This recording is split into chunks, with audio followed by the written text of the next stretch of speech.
Bonjour, bienvenue sur France 3 Lorraine Champagne-Ardenne, c'est le 12-14. Voici tout de suite les titres de l'actualité. Nouveau souffle d'inquiétude. Ce matin, un bulletin d'alarme régional a été lancé par Météo France. Les rafales de vent seront effectivement aujourd'hui particulièrement fortes en Lorraine.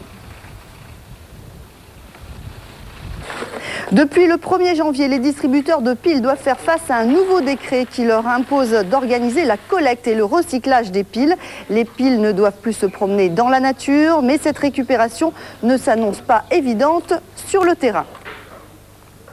Nouvel épisode dans l'affaire du tramway de Nancy. La panne qui a empêché sa mise en circulation vient d'être résolue, mais tout n'est pas réglé pour autant. Il faudra encore patienter plusieurs semaines avant d'embarquer à bord du tram. Et puis, bien sûr, vous retrouverez Thierry Gelé qui vous fera découvrir aujourd'hui les multiples facettes des métiers d'art en Lorraine Champagne-Ardenne, avec notamment un tour d'horizon sur le bleu azur des émaux de Longwy.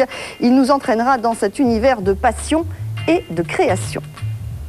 Et puis nous recevons aujourd'hui José-Luc Jupon, auteur vosgien, qui vient de signer son premier roman, La Toile Miraculeuse. L'histoire est basée sur des faits authentiques qui se sont d'ailleurs passés à Certilleux dans les Vosges. Eh bien, nous allons parler de littérature puisque nous recevons à présent José-Luc Jupon, qui est auteur vosgien, qui vient de signer d'ailleurs son tout premier roman, La Toile Miraculeuse. Bonjour. Alors en fait, l'histoire que vous racontez est basée sur des faits authentiques qui se sont passés à Certilleux. C'est dans les Vosges, c'est d'ailleurs le village de votre enfance. Voilà. La Toile Miraculeuse ou souveraine, puisqu'elle porte plusieurs noms, a bel et bien existé. Mais alors de quoi s'agit-il ?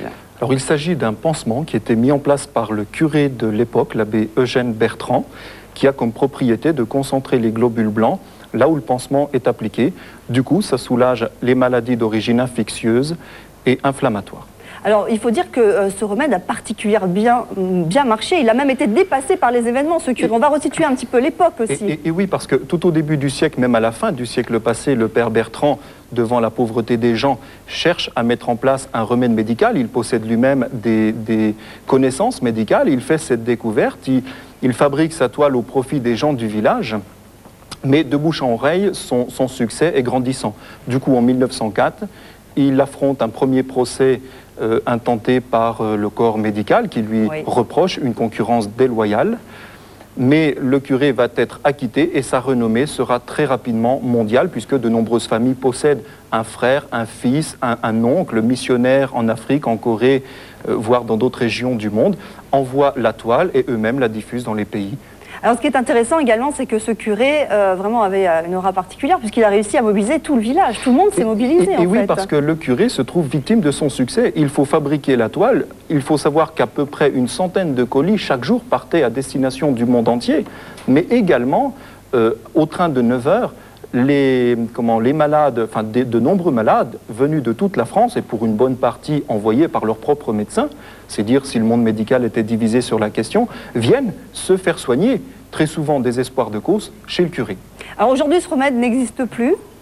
Il est encore fabriqué en Afrique pour soulager notamment la lèpre, en Corée, dans d'autres pays d'Europe. Pour l'instant, on s'arrête là. Il y a un mystère qui plane au-dessus. On va quand même dire ça. On ne peut pas en dire beaucoup plus. Il y a un mystère, simplement. Bon, Certains disent que ça existe encore, même dans la région.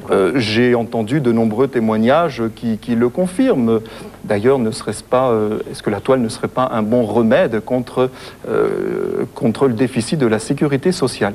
Alors, simplement pour l'anecdote, c'est vrai que les Américains ont été reconnaissants vis-à-vis de ce curé rapidement, bien au-delà, puisque et oui, parce qu'en 1917, lorsque les Américains arrivent en France, un contingent arrive dans le village de Certilleux, près de Neufchâteau, donc dans les Vosges, mais leur intendance n'a pas suivi. Du coup, les Américains crèvent de faim, c'est le cas de le dire, et les habitants du village vont les prendre en charge.